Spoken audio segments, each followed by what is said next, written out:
সমুদ্রের পাড়ে জেলেপল্লীর একদম শেষ মাথার একটি ঘর। সেই ঘরে বাস করে আরমান নামের একটি ছেলে। আরমান ছোটবেলা থেকেই পেশায় একজন জেলে। সে সমুদ্রে মাছ ধরে। আরমানের বাবা দাদা সকলেই এই পেশার সঙ্গে যুক্ত ছিল। আরমান একজন এতিম ছেলে। তার বাবা মা অনেক বছর আগেই মারা গিয়েছে।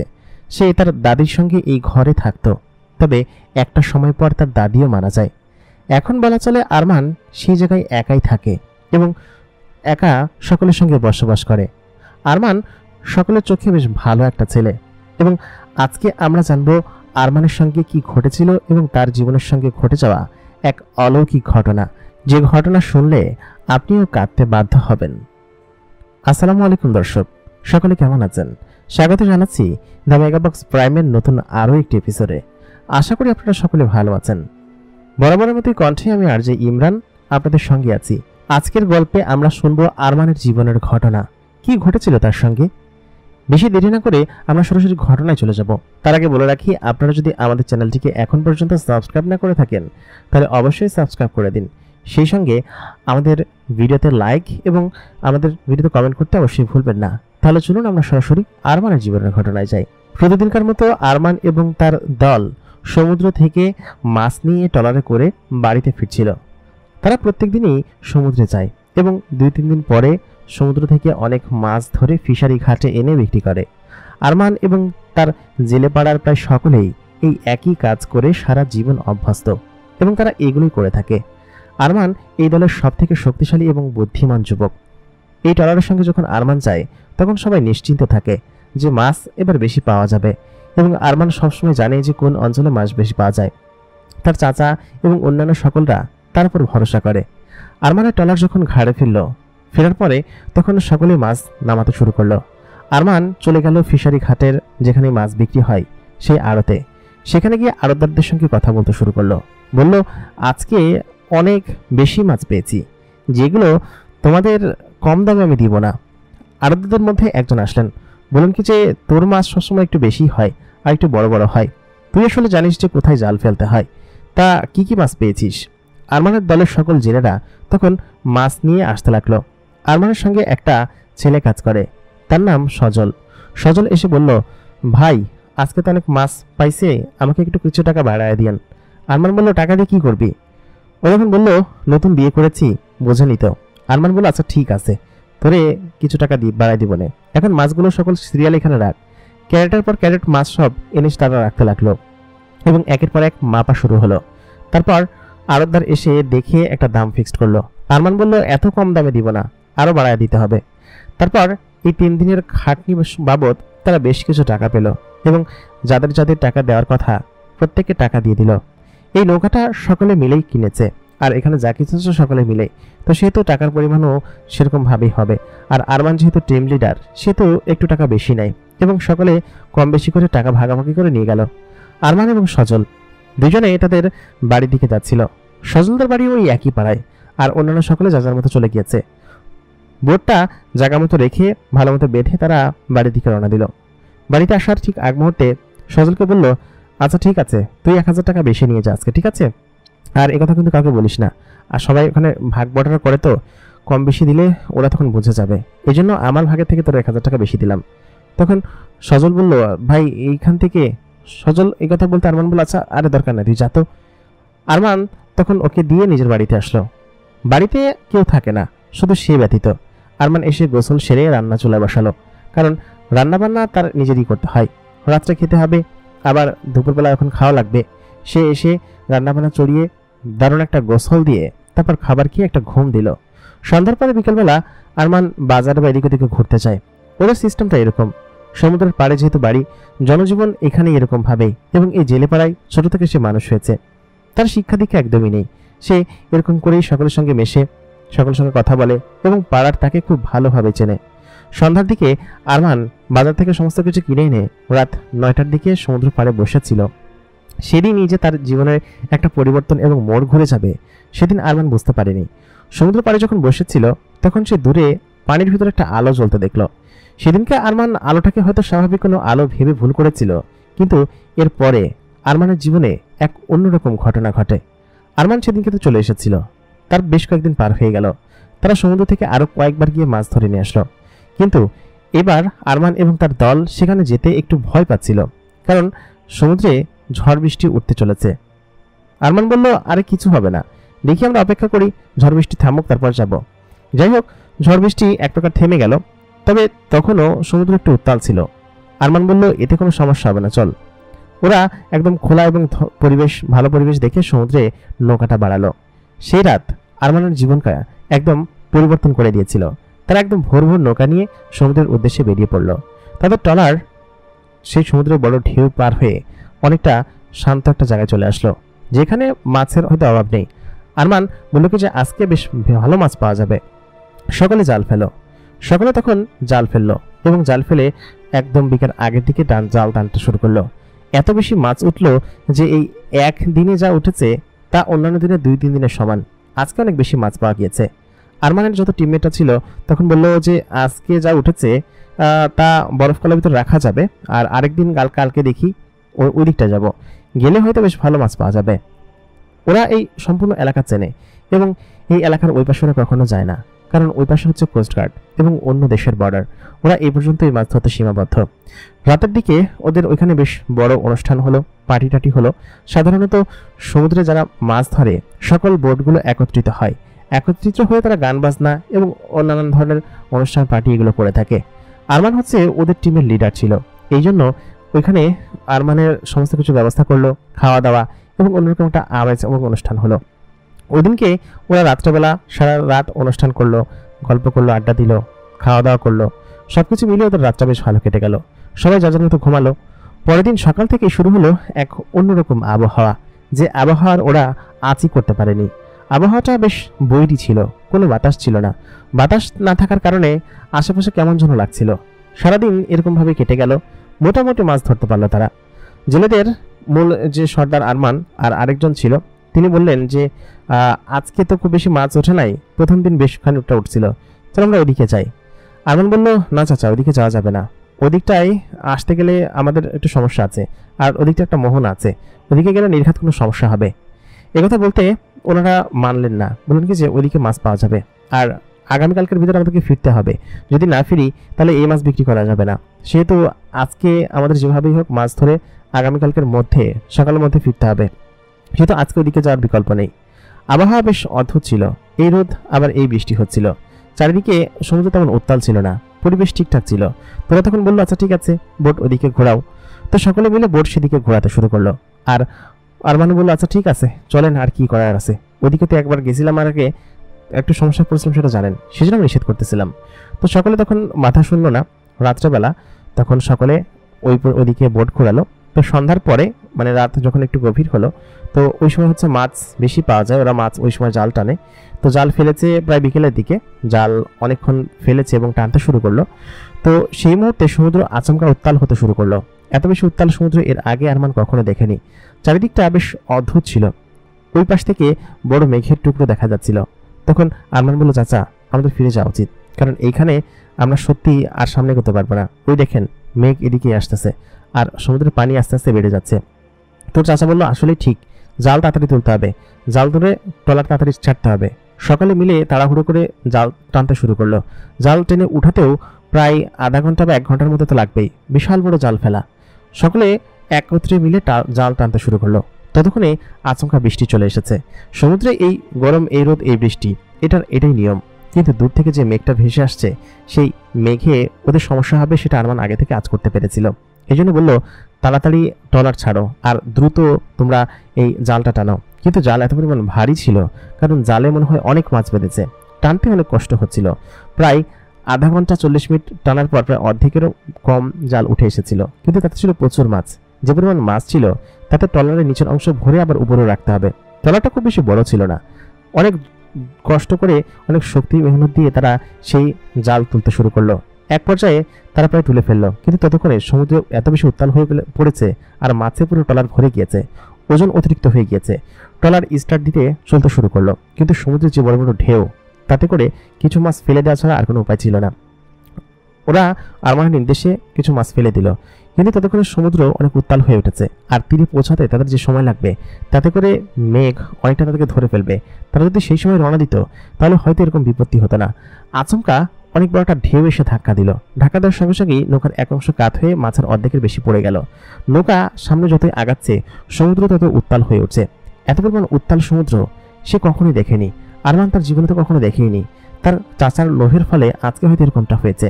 আরমান খুব দ্রুত গতিতে বোট ছোটাতে চেষ্টা করলো, কিন্তু সমুদ্রের উত্তাল ঢেউ তাদেরকে আর সেখানে থাকতে দিল না। এক প্রকার বড় একটা ঢেউ এসে তাদের বোটকে একদম উল্টো করে ফেললো, এবং উল্টো হওয়ার সঙ্গে সঙ্গেই বোটটা ডুবে গেল। ডুবে যাওয়ার সঙ্গে সঙ্গে আরমান পানির ভিতর পড়ে গেল। সমুদ্রের যে ঢেউ তাতে করে পানি তাদেরকে নিচের দিকে টেনে নিয়ে যাচ্ছিল, আর অদ্ভুতভাবে আরমান কোনোভাবে উপরে উঠতে পারছিল না। তাদের নৌকা লোকজন কেউ কোথায় চলে গিয়েছে কেউ কিছু বলতে পারে না। আর তাদেরকে অনেক আগেই বিপদ সংকেত দেওয়া হয়েছিল, কিন্তু একমাত্র তার চাচার লোভের কারণে আজকে এমনটা হলো। আরমানের শেষ নিঃশ্বাস একদম বন্ধ হয়ে আসছিল। তার আর নিঃশ্বাস নেওয়ার মতো ক্ষমতা ছিল না পানির ভিতরে, কারণ সে পানির অনেক নিচে পর্যন্ত চলে এসেছে, এবং এই অঞ্চলটা তাদের কোস্ট থেকে অনেকটা দূরে, এবং এইখান থেকে সে আর কোনোদিন বেঁচে ফিরতে পারবে না সেটা সে চিন্তা করতে শুরু করলো। তার অক্সিজেনের মাত্রা একেবারে কমে আসছে।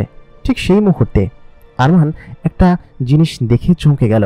সেটা হচ্ছে একটা আলো তার দিকে এগিয়ে আসছে। এ কিরকম আলো?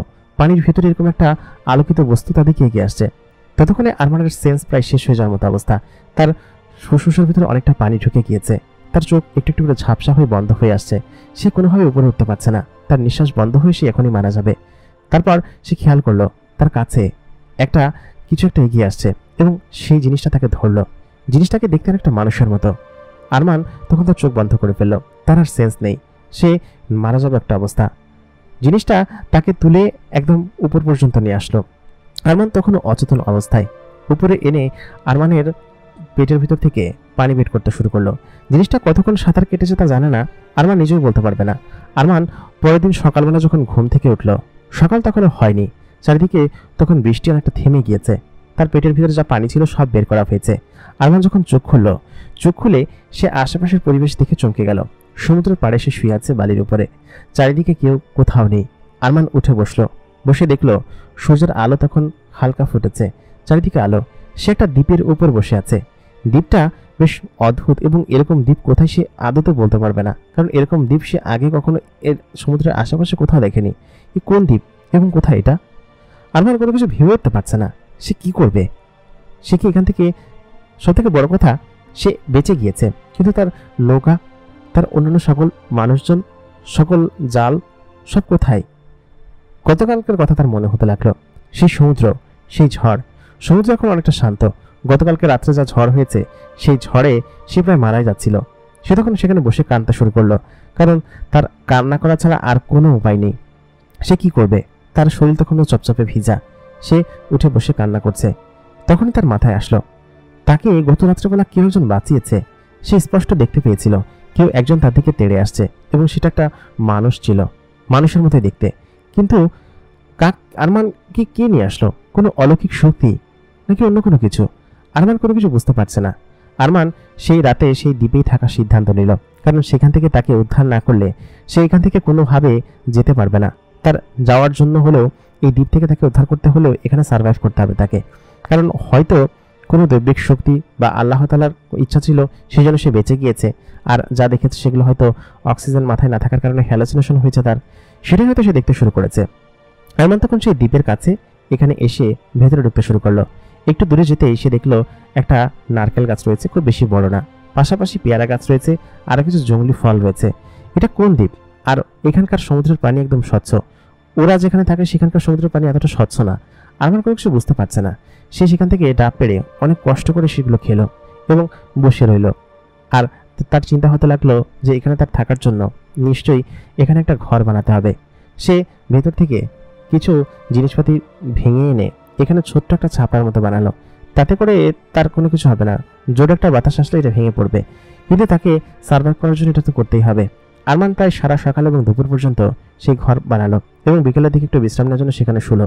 তার জামা কাপড় যেগুলো ছিল সেগুলো প্রায় ভিজে গিয়েছে, এবং সেগুলো শুকাতে দিয়েছিল। শুকাতে দিয়ে সে সেই জামা কাপড়গুলো আবার পরে নিল, কারণ তার আর কোনো উপায় নেই।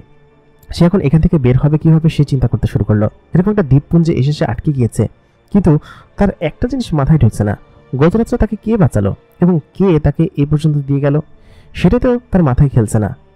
অনেকটা পথ আরমান সেখানে বসে রইল এবং প্রায় সন্ধ্যা নেমে এসেছে। তার ক্ষুধাও লেগেছে। সে অনেকবার চেষ্টা করেছে মাছ শিকার করার জন্য, তবে সে যে বর্ষা বানিয়েছিল সেই বর্ষাতে মাছ ধরার কোনো উপায় ছিল না। রাত তখন 8টা-9টা বেজে গেছে। তার কাছে আগুন বা অন্য কোনো কিছু নেই। তাকে যে কোনোভাবেই হোক যে কোনো কিছু একটা করতে হবে। সে সমুদ্রের পাড়ে বসে আছে, চারদিকে অন্ধকার। ওইখানে বসে থাকা ছাড়া তার আর কোনো উপায় আছে? কিচ্ছু নেই। কোনো খাবার নেই, কোনো শেল্টার নেই, কোনো কিচ্ছু নেই। সে কয়েকটা পেয়ারা খেয়েছে, তবে পেয়ারা গাছে যতগুলো পেয়ারা ছিল সব সে খেয়ে শেষ করে ফেলেছে। এখন তার প্রচণ্ড ক্ষুধা লাগছে, গালের কিছু অংশ চুলেও গিয়েছে খেতে গিয়ে। সে তখন আশ্চর্য হয়ে সমুদ্রের দিকে যখন তাকিয়ে আছে, সমুদ্রের ঢেউ আস্তে আস্তে আলোকিত হয়ে তার দিকে এগিয়ে আসছে। একটা ঢেউয়ের ভিতরে অনেক আলো এবং সেই আলোটা তার দিকে একটু করে এগিয়ে আসছে। আরমান সেদিকে তাকিয়ে আছে। এটা কি জিনিস? আরমানের চোখ বড় বড় হয়ে গেল। সেই জিনিসটা তার দিকে যখন আরেকটু সামনে এগিয়ে আসলো, সে দেখতে পেল আলোটা আস্তে আস্তে আরো তীব্র হচ্ছে এবং তার কাছে যখন আসলো, সে দেখলো আলোর ভিতরটা মানে সমুদ্রের ভিতর থেকে একটা মাথা তার দিকে উঠে আসছে এবং সেই মাথাটা দেখে আরমান পেছনে সরে গিয়ে পড়ে গেল। তারপর আরমান দেখতে পেল সেখানে একটা মেয়ে দাঁড়িয়ে আছে পানির ভিতরে। পানির ভিতর থেকে একটা মেয়ে কিভাবে আসবে? আরমানের মাথায় তো সেটা কিছু ঢুকছে না। মেয়েটা আস্তে আস্তে করে উপরে উঠে আসলো, পুরোপুরিভাবে পানির উপর থেকে আসলো না। তার শরীরের নিচের অংশ দেখে আরমান সত্যি চমকে গেল, কারণ এটা অর্ধেক মানুষ ছিল আর অর্ধেক মাছ ছিল। মেয়েটাকে দেখতে বেশ সুন্দর, তার শরীর থেকে এক ধরনের আলো জ্বলছে। আরমান তাকে ভয়ে ভয়ে জিজ্ঞেস করলো, আপনি কে এবং আপনি এরকম কিসের জন্য? মেয়েটা তখন বলল যে আমি একটা জলপরী। কালকে আমি দেখলাম তুমি ডুবে যাচ্ছিলে, কেন জানি না ওদিক দিয়ে আমি যাচ্ছিলাম। তারপর দেখলাম তুমি একদম মারা যাবে। সেই মুহূর্তে আমি তোমাকে তুলে নিয়ে আসি এবং এনে এখানে এসে নামিয়ে দিয়ে যাই। কিন্তু তোমার জন্য আমার কেমন যেন মায়া হচ্ছিল। তুমি এখানে কি করছো না করছো, খাওয়া দাওয়া ঠিকঠাক মতো আছে কিনা সেটা দেখার জন্য আমি এসেছি। আমার সত্যি মাথায় কিছু ঢুকছিল না, কারণ একটা জলপরী সেটা কি কখনো হয়? অবশ্যই সম্ভব না কখনো। জলপরী হওয়া কি কোনো চারটাখানি কথা? এটা শুধুমাত্র শুনেছি। সমুদ্রে সারা জীবন আরমান এখানে মাছ ধরার কাজে কাটিয়ে দিয়েছে, কিন্তু কখনো কারোর মুখে কখনো জলপরীর ঘটনা সে কখনো শোনেনি। কিন্তু এই জলপরী মেয়েটা কোত্থেকে আসলো? আরমানের এই সব জিনিস মাথার ভিতরে ঢুকতে লাগলো, মানে সে এইসব প্রশ্ন করবে বলে মাথা থেকে চিন্তা করতে শুরু করলো। মেয়েটি তখন বলল, তুমি তো এটাই ভাবছো যে আমি একটা জলপরী কিভাবে এবং জলপরী কি আদতে হয় কি না? জলপরী অবশ্যই হয় এবং আমরা সমুদ্রের অনেক নিচে থাকি, আমরা সাধারণত উপরে আসি না। সেদিনকে ঝড় এবং বৃষ্টি হচ্ছিল বলে আমি উপরে উঠে এসেছিলাম। ঝড় বৃষ্টি হলে আমরা সাধারণত উপরের দিকেই থাকি। ওই সময় আমাদের কাছে বেশ ভালো লাগে, সমুদ্রের উত্তাল পানিতে আমাদের খেলতে বেশ ভালো লাগে। এই জন্য আমি ওদিনকে উপরে উঠে এসেছিলাম এবং উপরে উঠে আসার পর যখন দেখলাম যে তুমি ডুবে যাচ্ছ, তখন তোমার কাছে এসে তোমাকে দেখে বেশ মায়া হয়েছিল, যার কারণে তোমাকে ওইখান থেকে উঠিয়ে এনে আমি এখানে রেখে যাই। তারপর আমার সারাদিন তোমার কথা বেশ মনে হয়েছে যে তুমি কি করছো, সেই জন্য আমি তোমাকে দেখতে আসলাম। তবে আমি যে তোমার সামনে আসতে পারবো সেটা ভাবতেও পারিনি, কারণ মানুষ এবং জলপরী কখনো একত্রিত হতে পারে না, আর কখনো মানুষকে জলপরী কখনো দেখা দেয় না। এই জন্য মূলত আমি তোমার কাছে আসতে চাইনি, কিন্তু তাও এসেছি। সত্যি সত্যি আরমান এবার চমকে যাচ্ছে। আরমান বলল, সত্যি? আমি কি সত্যি দেখছি নাকি আমি ভৌতিক কোনো কিছু দেখছি? জলপরী মেয়েটা তখন পানি থেকে হালকা একটু উপরে উঠে আসলো। তার পায়ের নিচের অংশ সত্যি সত্যি জলপরীর মতো, মাছের মতো। সে পানি থেকে সম্পূর্ণ বের হয়ে আসছে না। তখন আরমান জিজ্ঞেস করলো, আসলে তো তুমি সত্যি একটা জলপরী, কিন্তু আমার সত্যি বিশ্বাস হচ্ছে না। মেয়েটি তখন বলল, যদি বিশ্বাস না হয় তাহলে আমাকে ছুঁয়ে দেখো, ছুঁয়ে দেখলে তো বুঝতে পারবে যে আমি বাস্তব এবং আমার অস্তিত্ব আছে। আরমান ভয়ে ভয়ে মেয়েটির কাছে গেল, কাছে গিয়ে মেয়েটির হাত স্পর্শ করলো, দেখলো না সত্যি মেয়েটির অস্তিত্ব আছে এবং তাকে স্পর্শ করা যাচ্ছে। মেয়েটির হাত স্বাভাবিক কোনো মেয়ে মানুষের হাতের মতো নয়, অথবা মানুষের হাতের মতো নয়, একটু ভিন্ন। আরমান তখন বলল, তুমি কি এরকমই নাকি পানি থেকে উঠে আসতে পারো? মেয়েটি তখন বলল, আমি পানিতে থাকতে পারি, আবার পানি থেকে উপরে উঠে আসতে পারি, তবে এখন আমি পারবো না, কারণ এখন আমার কাছে সেই জাদু শঙ্খটি নেই। জাদু শঙ্খর দ্বারা আমি মানুষের রূপ ধারণ করতে পারবো, সেটা আনা মাত্রই আমি সমুদ্রের উপরে উঠে আসতে পারবো। তবে আজকে আমি পারছি না, সেজন্য তোমার কাছে ক্ষমা চেয়ে নিচ্ছি। তুমি এখানে কিভাবে থাকছো?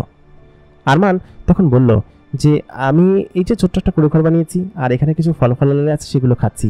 আমার খুব ক্ষুধা লেগেছে, তুমি কি আমাকে কিছু খাবার দিতে পারো? মেয়েটি তখন একটু হাসলো। মেয়েটির হাসিটাও খুব সুন্দর ছিল, তার চুলগুলো ভেজা ছিল, চোখ এবং চেহারার সমস্ত অবয়ব অনেক সুন্দর ছিল। আরমান মেয়েটির দিকে হা করে তাকিয়েছিল।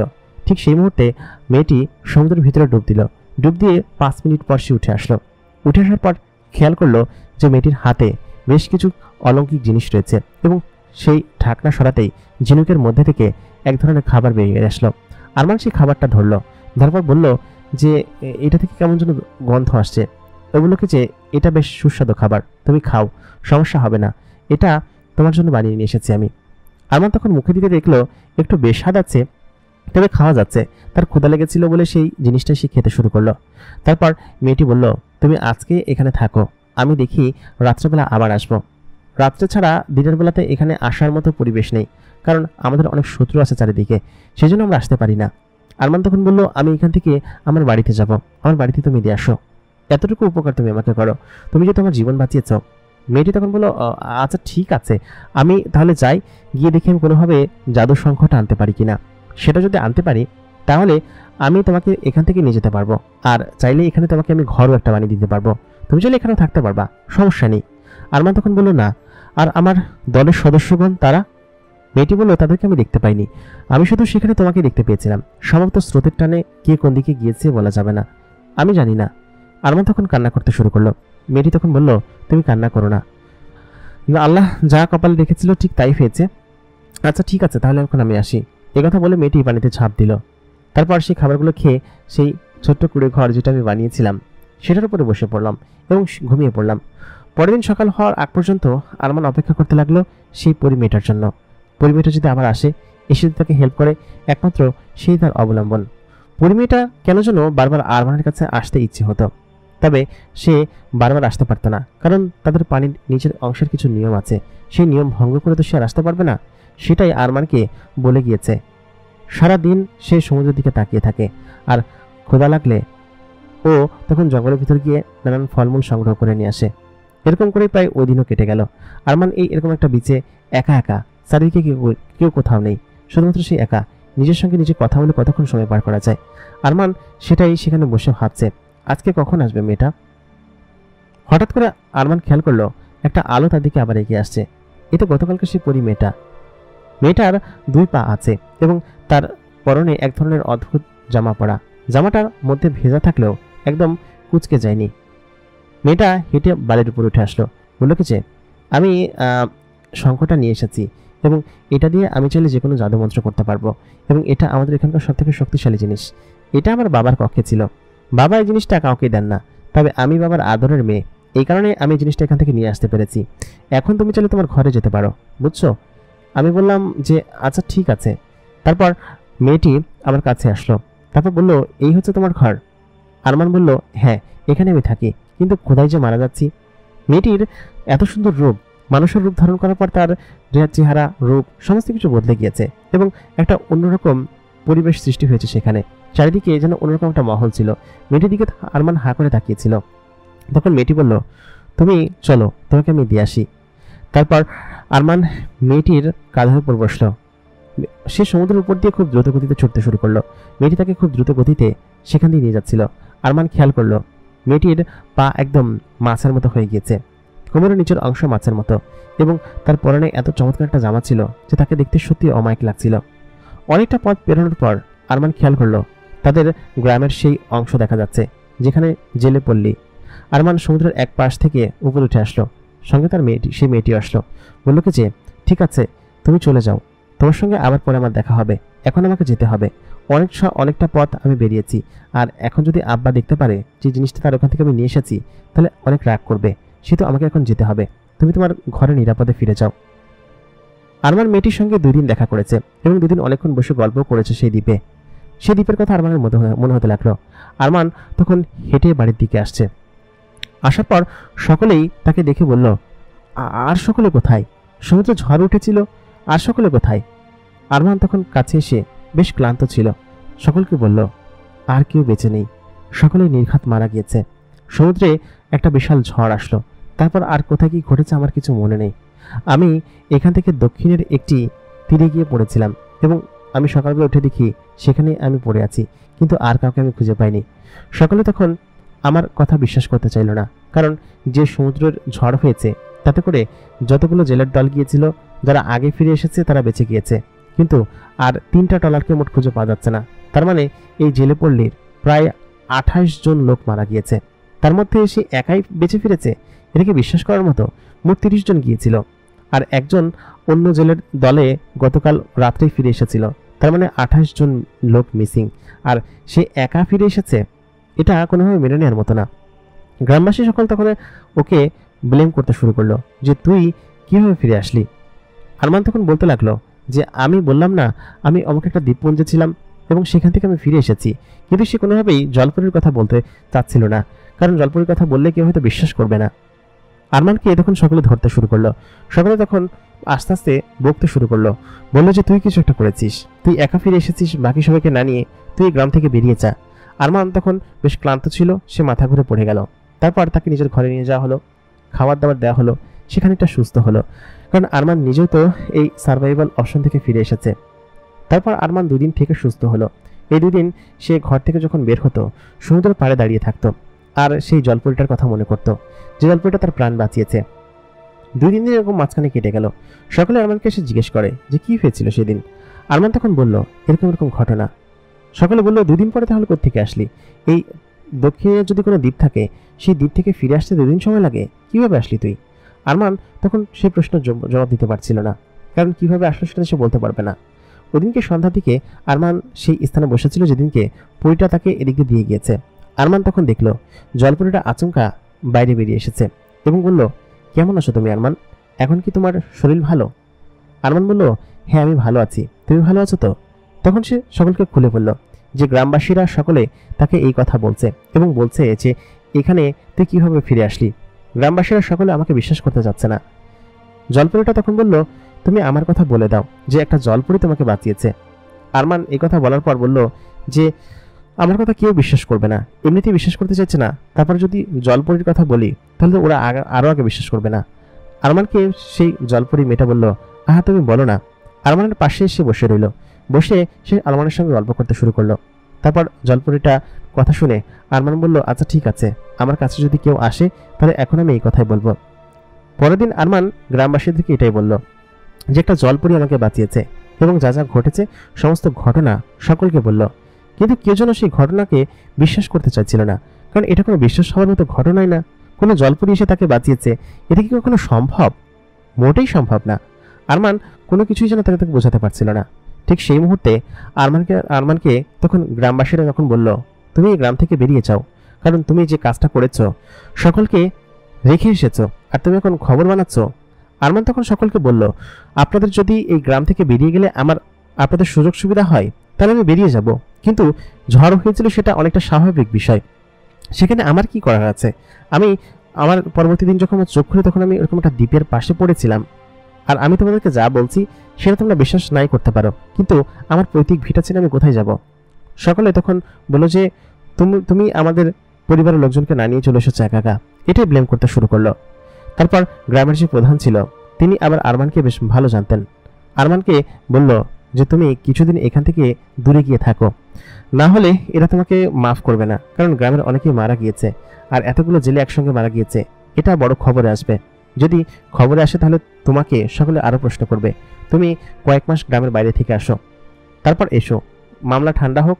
আর এই ঘটনা একটা ট্র্যাজেডিক ঘটনা না, এর আগে এরকমটা অনেক আগে হয়েছিল।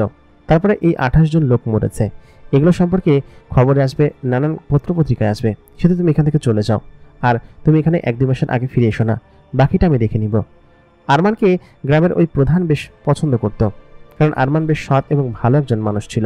আরমান তখন বলে আচ্ছা ঠিক আছে। ওদিনকে রাত্রেবেলা আরমান তার বাড়ির পেছনের সমুদ্রের পাশে বসে কান্না করছিল, কারণ তার এই গ্রাম ছেড়ে চলে যেতে হবে, আর কতদিন পর এখানে আসতে পারবে, কিন্তু সে কোথায় যাবে সেটা সে ভেবে কুলাতে পারছে না। আর সে কান্না করছে এই জন্য তার উপার্জনের পথ নষ্ট হয়ে গেছে। সে ভালো একটা উপার্জন করছিল, আর কিছুদিন পরেই সে একটা বিয়ে করবে বলে ভেবেছিল, তার সংসার বেশ ভালো চলছিল, কিন্তু কি করবে সেটা সে এখন বুঝতে পারছে না। তার নৌকা হারিয়েছে, তার দলকে হারিয়েছে, এখন সে চাইলে অন্য কোনো নৌকা দলের সঙ্গে ভিড়তেও পারবে না, আর সেখানে ভিড়তে হলে তাকে টাকা দিতে হবে। তার গচ্ছিতে কোনো অর্থও নেই, সে সমাজসেবা করতে গিয়ে একে দান করে দিয়েছে টাকা। সে সেখানে বসে কান্না করছিল। ঠিক সেই মুহূর্তে জলপরীটা এসে উপস্থিত হলো, এসে বলল তুমি কান্না করছো কিসের জন্য আরমান? তোমার কান্না দেখলে কেন যেন আমার ভালো লাগে না। জলপরিটার সঙ্গে আরমানের প্রায় 7-8 বার দেখা হয়েছে এবং প্রত্যেক দিনে এসে আরমানের সঙ্গে গল্প করত। আজকে এসে আরমানের সকল কথা শুনল এবং বলল গ্রামের প্রধান তাকে এখান থেকে বের হয়ে যেতে বলেছে এবং অন্য কোথাও গিয়ে থাকতে বলেছে। এখন আরমান কি করবে? তখন জলপরিটা বলল, আচ্ছা চলো, তোমাকে সেই দ্বীপে আমি আবার নিয়ে যাই, সেখানে গিয়ে তুমি 1-2 মাস থাকো।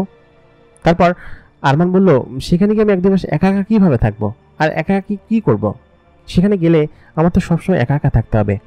তখন পরীটা বলল, আচ্ছা ঠিক আছে, তোমাকে না হয় আমি মাঝে মধ্যে সঙ্গ দিব, তাহলে কি হবে? তোমার সঙ্গে এসে গল্প করব, আড্ডা দিব, তাহলে কি কোনো সমস্যা আছে তোমার? আরমান বলল, তুমি যদি আসো তাহলে কোনো সমস্যা নেই, তোমার সঙ্গে সময় কাটাতে আমার খুব ভালো লাগে।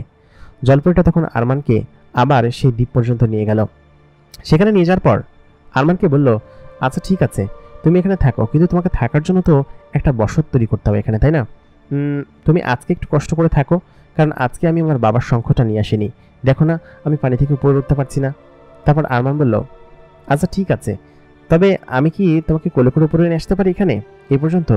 মেয়েটি বলল যে আচ্ছা না ঠিক আছে, বোধহয় লজ্জা পেয়েছে। আরমান বলল, আচ্ছা ঠিক আছে, আমি দেখি কোনোভাবে আজকে রাতটা পার করে দিতে পারি না। আরমান সেখানে ওই তার আগের ছোট্ট যে কুঠির বানিয়েছিল সেই ছোট্ট একটা ছাপড়া ঘরের ভিতরে সে রাতটা কাটিয়ে দিল। পরের দিন সকালে উঠে তার ভীষণ ক্ষুধা লেগেছিল। সে কি করবে কিছু ভেবে না পেরে জঙ্গলের ভিতরে চলে গেল। জঙ্গলের ভিতরে খানিকটা দূরে যেতেই সে খেয়াল করলো কিছু হিংস্র জন্তু জানোয়ার এই জঙ্গলে আছে, যেমন সাপ, তারপরে হায়না, এই জাতীয় কিছু হিংস্র জন্তু আছে যেগুলো কিনা ওকে হয়তো এখানে টিকতে দেবে না, কারণ অনেকটা ভেতরে প্রবেশ করে ফেলেছিল। সেখান থেকে সে একটা বড় দেখতে একটা প্রাণীকে সেখান থেকে শিকার করে নিয়ে আসলো, এনে ওদিনকে পুড়িয়ে খেলো, কারণ আরমান সঙ্গে করে এবার আগুন এবং অন্যান্য সরঞ্জাম নিয়ে এসেছিল যা কিনা তাকে এখানে সার্ভাইভ করতে হেল্প করবে। ওদিনকে রাতটা বেশ ভালোই কাটলো, দিনও বেশ ভালো কাটলো। সন্ধ্যার ঠিক আগ মুহূর্তে আরমান খেয়াল করলো পানিতে আবার আলো জ্বলছে এবং জলপরিটা উপরে উঠে এসেছে এবং দুপায়ে সে হাঁটতে শুরু করলো। জলপরিটার জামা কাপড় বেশ অদ্ভুত ছিল এবং সে দেখতে যে পরিমাণ সুন্দরী ছিল সেই সৌন্দর্যের প্রতিমা ছিল একদম। তাকে দেখে বলল যে তোমাকে আজকে খুব সুন্দর লাগছে জলপরি। ও তখন বলল, তুমি তো সবসময় আমাকে এই কথা বলো। আরমান বলল, না, সৌন্দর্যকে সুন্দর বলবো না তো কি বলবো। পরিটা প্রায় নিয়মিত আরমানের কাছে আসতো। ওদিনকে আসার পর আরমানকে সেখানে তার জাদু শঙ্খ দিয়ে কয়েক ঘন্টার ভিতরে একটা বড় আকৃতির ঘর তৈরি করে দিল এবং সেই ঘরটা এত মজবুত ছিল যে এখন আর তার কোনো চিন্তা ছিল না। সে চাইলেই এখন এর ভেতরে আরামসে থাকতে পারবে, কারণ হচ্ছে তার যে ভয় ছিল জন্তু জানোয়ার সাপপোকের, সেই সাপপোকের ভয় এখন আর তার নেই। ঘরটা সারফেস থেকে খানিকটা উপরে বাঁশ দিয়ে নিচে তৈরি করা, আর এত সুন্দর মজবুত হয়েছে। আরমান তখন তার নতুন ঘরের ভিতরে গেল, সঙ্গে সেই পরি মেয়েটাও আছে, জলপরি। সে তখন ঘরের ভিতরে গিয়ে সেই বিছানার উপর বসলো, জলপরিটাও তার পাশে বসলো। বলল, তোমার ঘরটা খুব সুন্দর হয়েছে, তুমি চাইলে এখানে তোমার সারা জীবনই কাটিয়ে দিতে পারবে, জায়গাটা বেশ সুন্দর না? আরমানের এই কথা শুনে পরিটা বলল কি যে ঠিক আছে, নতুন ঘর হলো, সমস্ত কিছু হলো, এবার তাহলে কিছু ট্রিট দাও, মানে কিছু খেতে দাও আমাকে। এই কথা বলার পর আরমান বলল যে আমি তোমাকে কি খেতে দিব, আমি নিজেই তো অভুক্ত আছি। তখন মেয়েটা বলল, আচ্ছা ঠিক আছে, আমি আমার বাবার জাদুর শঙ্খটা দিয়ে তোমার জন্য খাবার তৈরি করছি, তুমি কি ধরনের খাবার খেতে চাও?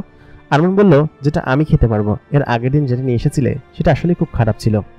আরমান এই কথা বলতেই তার চোখের সামনে বেশ কয়েকটা ঝিনুকের ভেতরে খুব সুগন্ধময় খাবার আসলো এবং আরমান সেগুলো খুব তৃপ্তি করে খেলো। পরিমেটা দেখছিল খুব সুন্দর। তারপর জলপরিটা বলল, আচ্ছা ঠিক আছে আরমান, তাহলে আজকে আমি আসি, সকাল হতে চলেছে, আমাকে এখন এখান থেকে চলে যেতে হবে, না হলে আমি আমার বাড়িতে পৌঁছাতে পারবো না, আর বাবাও নিশ্চয়ই এই জিনিসটা সম্পর্কে খোঁজ করবে। তারপর আরমানকে সে একা রেখে চলে গেল। প্রায় সারা রাত তারা সেখানে বসে গল্প করেছিল। আরমানের খুব সুন্দর একটা থাকার ঘর হলো। তারপর সে সেখানে থাকতে শুরু করলো। মাঝখানে কত দিন কেটে গেল বোঝা গেল না, তবে মাসখানিকের মতোটা কেটেছেই। মেয়েটা প্রায় দিনই রাত্রেবেলা আরমানের সঙ্গে দেখা করতে আসতো, মাঝে মধ্যে দিনের বেলাও আসতো এবং এসে আরমানের সঙ্গে সেখানে বসতো, গল্প করত, তার সঙ্গে আড্ডা দিত, তার সঙ্গে খেলাধুলা করত, তারপর খাওয়া দাওয়া করতো। সব মিলিয়ে আরমানের খুব ভালো কাটছিল। আর পরিমেয়েটাকে প্রথম দিন যেদিন আরমান দেখেছিল সেদিনই তার মনের মধ্যে একটা অন্যরকম একটা আবেগ কাজ করছিল। একটু একটু করে তার সঙ্গে যখন থাকতে শুরু করেছে, কেন জানি না আরমান তার প্রতি একটা অন্যরকম ভালোবাসা টাইপ ফিল পেতে শুরু করলো। কারণ এই ফিলিংসগুলো তো কাউকে বলে বোঝানো সম্ভব না। কারণ জলপরিটা যখনই আসতো না তখনই আরমানের মন খারাপ হয়ে যেত, তার খারাপ লাগতো এবং তার জন্য সারা দিন অপেক্ষা করত সমুদ্রের পানি চেয়ে। কারণ এইখানে তার সঙ্গ দেওয়ার জন্য সেই জলপরীটা ছাড়া আর কেউ নেই, আর কেউই বা থাকবে। তার সঙ্গে যে ভালোবাসার সম্পর্ক হয়ে উঠেছে, তাকে যে সে ভালোবেসে ফেলেছে, এখন আর কেউ চাইলেও তার হয়তো ভালো লাগবে না। আরমান সেখানে সারাদিন বসেছিল। হঠাৎ করে প্রায় 3 দিন পর জলপরীটা তার কাছে আসলো, এসে তার পাশে এসে বসলো, বলল যে তুমি ভালো আছো আরমান? আরমান তখন বলল যে জলপরী, তুমি এত দেরি করে আসলে কিসের জন্য? জানো, তোমাকে না দেখে আমি থাকতেই পারছিলাম না। জলপরী তখন বলল, কেন? আমাকে না দেখে কেন থাকতে পারছিলে না? আরমান জানালো, তুমি যে এত সুন্দরী সেই জন্য। জলপরী বলল, অন্য কোনো কারণের গন্ধ পাচ্ছি। কি জন্য বলো তো? আরমান তখন বলল যে আসলে সত্যি কথা বলবো, বললে আবার আমাকে ছেড়ে চলে যাবে না তো? আমি কিন্তু তোমার সঙ্গে বেশ মিলেমিশে গিয়েছি, অনেকটা মিশুক তোমার সঙ্গে। সেই ক্ষেত্রে তোমার সাথে বন্ধু হিসাবেই বলছি, তুমি কিছু অন্য কোনো মাইন্ডে নিও না, আর আমাকে এই দ্বীপে একা ফেলে রেখে যেও না। যদিও সমস্ত কিছু আছে, আমি একা একা বাঁচতে পারবো না। তখন পরিমেয়েটা বলল, কি বলো তো আরমান? তখন আরমান বলল, আসলে কিভাবে যে বলি, অনেকক্ষণ আমতা আমতা করতে শুরু করলো। তারপর পরিমেয়েটা আরমানকে এক প্রকার কলার ধরেই বলল, বলো, না হলে কিন্তু আমি চলে যাবো, তাড়াতাড়ি বলো। পরিমেয়েটা বেশ খুশি ছিল, তার মুখে বেশ হাসি ছিল। আরমান তখন বলল যে আমি তোমাকে পছন্দ করে ফেলেছি, তোমাকে ছাড়া কেন যেন আমার ভালো লাগে না। সবসময় শুধুমাত্র তোমার কথাই মনে পড়ে এবং মনে হয় যে তোমাকে আমি সবসময় এখানে রেখে দিই। এই কথা বলতেই পরিটা তখন আরেকটু হেসে দিয়ে বলল, তোমার এই কথা বলতে এতদিন লাগলো? জানো, তোমার এই কথা শোনার জন্য আমি কতদিন ধরে অপেক্ষা করছি, অনেক দিন ধরে অপেক্ষা করছি, কিন্তু তুমি আমাকে কেন জানি না এই কথার উত্তর এত বছর পরে দিলে। বছর তো আমার কাছে মনেই হয়েছে, যদিও মাস কেটেছে, তবে আমার কাছে মনে হয়েছে যে তুমি কয়েক বছর পর আমাকে সেই প্রশ্নের উত্তর দিলে। আরমান তখন অনেক খুশি ছিল এবং অনেক আনন্দিত ছিল, কারণ পরিমেয়েটা তার ভালোবাসা গ্রহণ করেছে এবং পরিটাও যে আরমানকে ভালোবাসে সেটা আরমান বুঝতে পেরেছে। তখন আরমানকে সে আবার বলতে লাগলো যে তুমি আবার বলো, আমাকে তুমি ভালোবাসো, এটা আবার বলো। আরমান তখন বলল যে জলপরী, আমি তোমাকে ভালোবেসে ফেলেছি, তোমাকে ছাড়া আমি হয়তো বাঁচতে পারবো না এবং আমার জীবন তোমার সঙ্গে জড়িয়ে গিয়েছে। আমি জানি না যে আমাদের ভবিষ্যৎ কি হবে, অথবা তোমার পরিবার বা তোমার অন্য কোনো কিছু মেনে নেবে কিনা সেটা আমি বলতে পারবো না, তবে আমি তোমাকে ভালোবাসি এবং তোমাকে আজীবন এভাবেই ভালোবেসে যাব। তুমি কি আমার জীবন সঙ্গিনী হবে? পরিমেয়েটা এটা শোনার পর বলল, আমি সত্যি এই কথাটা শোনার জন্য বিগত 1.5 মাস ধরে অপেক্ষা করছিলাম। সেদিন যখন পানির ভিতরে প্রথমবার তোমাকে দেখেছিলাম, তোমার চেহারা, তোমার এরকম সুরাত দেখে আমার খুব ভালো লেগেছিল। এর আগে আমি কোনো মানুষ ছেলে দেখিনি, কারণ মানুষ ছেলেরা কেমন হয় সেটাও আমার জানা ছিল না। কিন্তু সেদিন ঘুরতে এসে তোমাকে প্রথমবার দেখে আমার প্রথম দেখাই ভালো লেগে গিয়েছিল। তারপর যখন আমি তোমাকে এখানে দিয়ে গেলাম, দিয়ে যাওয়ার পর আমার কেন জানি না আমার পরীর দেশে, জলপরীর আমাদের যে দেশ আছে, সেই দেশে আমার থাকতে ইচ্ছে হচ্ছিল না। সারাদিন আমি অপেক্ষা করেছি কখন রাত হবে এবং কখন আমি এখানে আসব, কিন্তু তুমি সারাদিন কি করেছ সেসব বিষয় না আমার খুব চিন্তা হচ্ছিল। আমি মনে মনে ভাবলাম যে আমি তাড়াতাড়ি তোমার এখানে আসব, কিন্তু আমি সারা দিন আমার ঘরে বসে অপেক্ষা করেছি এবং সেখানে থেকেছি। তারপর যখন সন্ধে হলো, তখন আমি অনেক দ্রুত গতিতে তোমার দিকে এগিয়ে আসলাম এবং দেখি তুমি এখানে বসে কান্না করছো, এবং আমি তোমার কান্না দেখে সত্যি থাকতে পারিনি।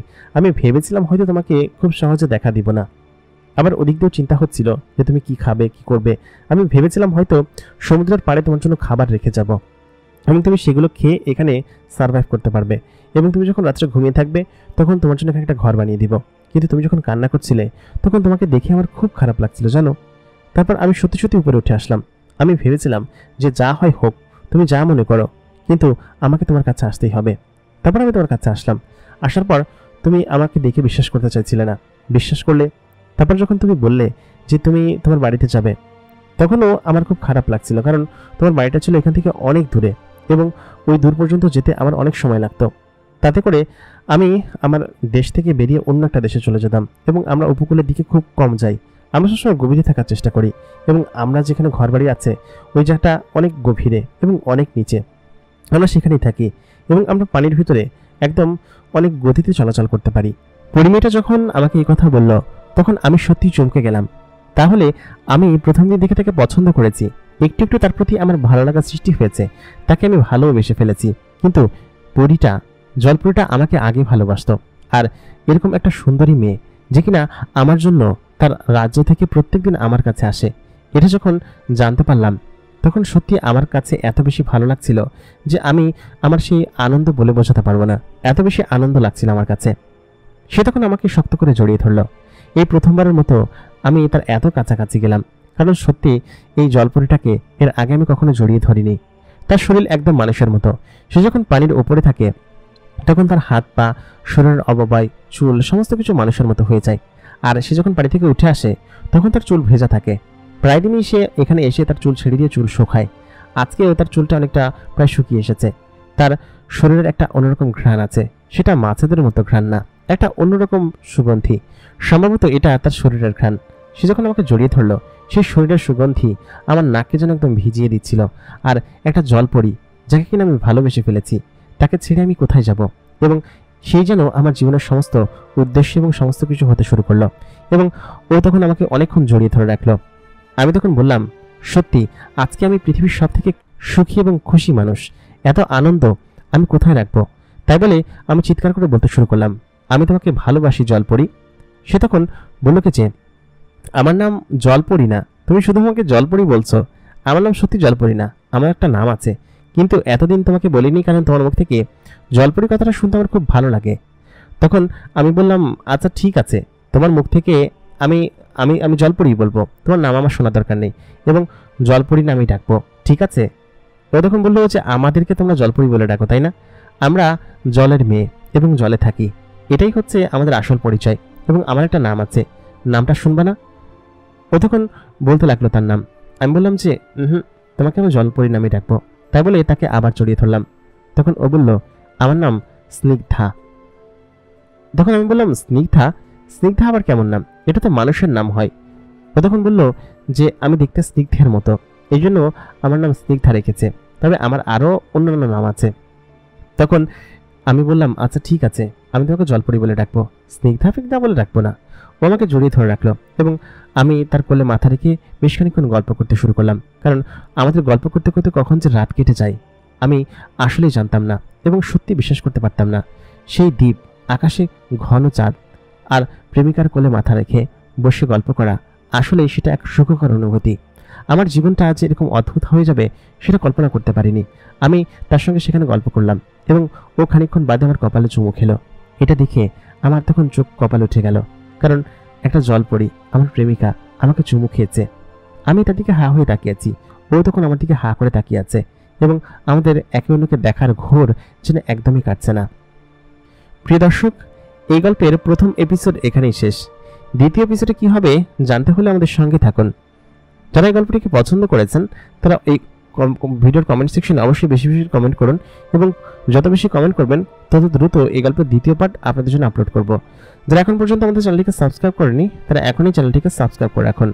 দেখা হচ্ছে পরবর্তী এপিসোডে। এতক্ষণ কণ্ঠে আমি RJ ইমরান আপনাদের সঙ্গে ছিলাম, এবং আপনারা দেখছেন দ্য মেকাবক্স প্রাইম।